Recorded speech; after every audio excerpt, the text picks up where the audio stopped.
Hello, Tigers. My name is Mrs. Clark, and I teach 4th and 5th grade here at Three Trails Elementary. Today, I'm going to be reading Chapter 15 of Fenway and Hattie. And yes, the story is being read with permission by Penguin Random House. Chapter 15. I stare at the fat glove for a second or two.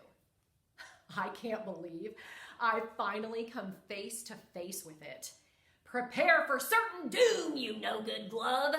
You are the cause of all the trouble. Snarling, I bare my teeth. I take a running leap. I pounce.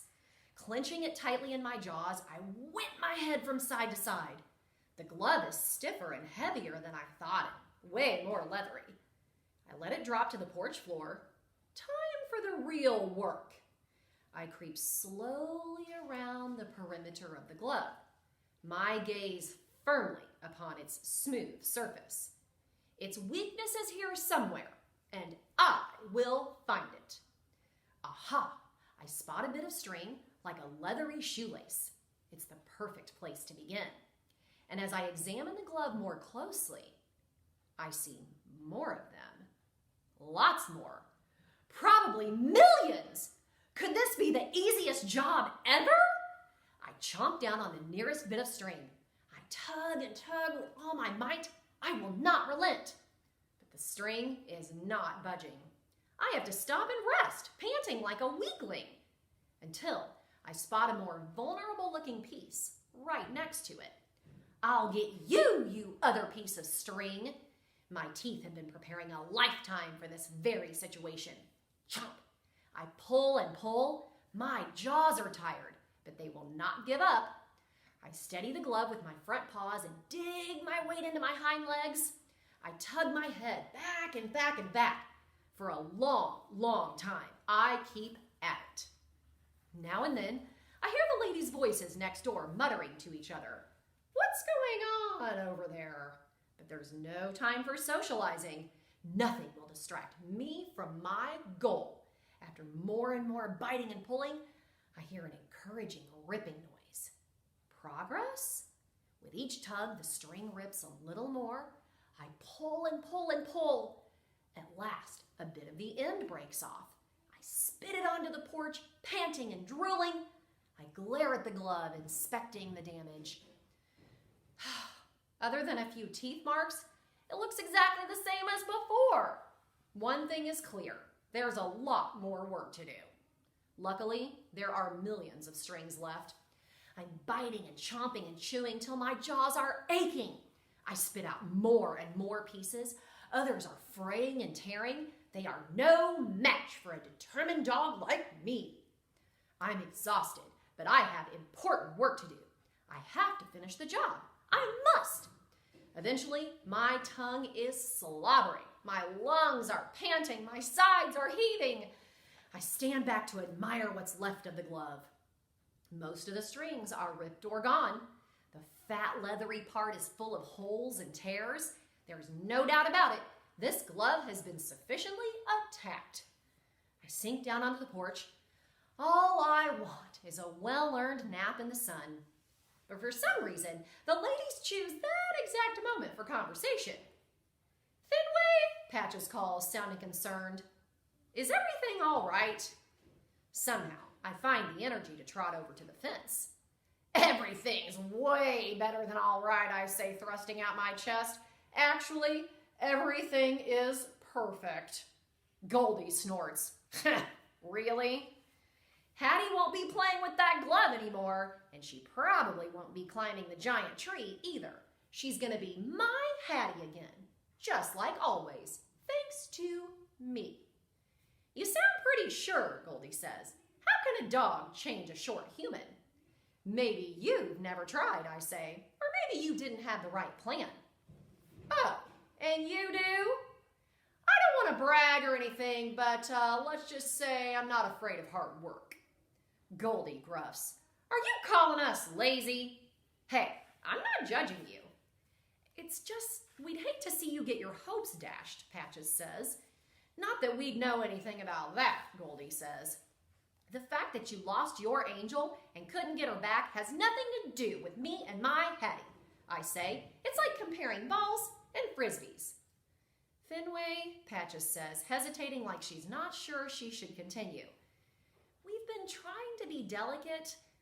We've been trying to be understanding and supportive, but it's time for you to own up to the truth.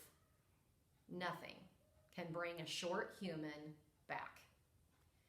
Maybe you don't want to admit that you failed with your angel, I say, and you're jealous that I'm going to get my Hattie back. Now wait just a minute there, little guy, Goldie says with a snarl. We are not jealous.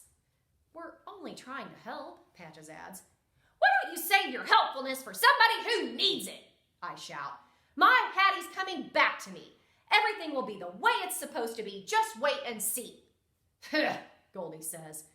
The sliding door thuds and we all turn. Hattie, an angel. Looks like we're about to get that chance, Patches says. Watch and learn, I say to the ladies. I rush up the steps. The short humans scamper onto the porch, wearing caps with tails of hair swinging from the back. Angel has a fat leathery glove on one hand. Hooray, hooray, it's playtime, I bark, jumping and leaping at Hattie's legs. I'm so glad you're back. I miss you so much. But instead of reaching down and petting me, Hattie stands up tall. She gives Angel a quick glance, then looks at me. Sit, she says in a commanding voice as I paw her shins. She points to the floor. She's trying to tell me something, but what? Are there treats on the floor? How could I possibly have missed them? I circle around and around, busily sniffing the area around Hattie's feet. I must find those treats. Okay, I hear Angel say. I keep on sniffing, but I do not smell any treats. What's going on? All I smell are those leathery bits from the glove. Apparently Hattie notices them too. What? She cries, hurrying to the corner of the porch and grabbing the glove. She turns it over, examining the destruction. Angel joins her. She leans in, her hands on her hips. Hattie's whole body sags. Clearly, the glove has let her down.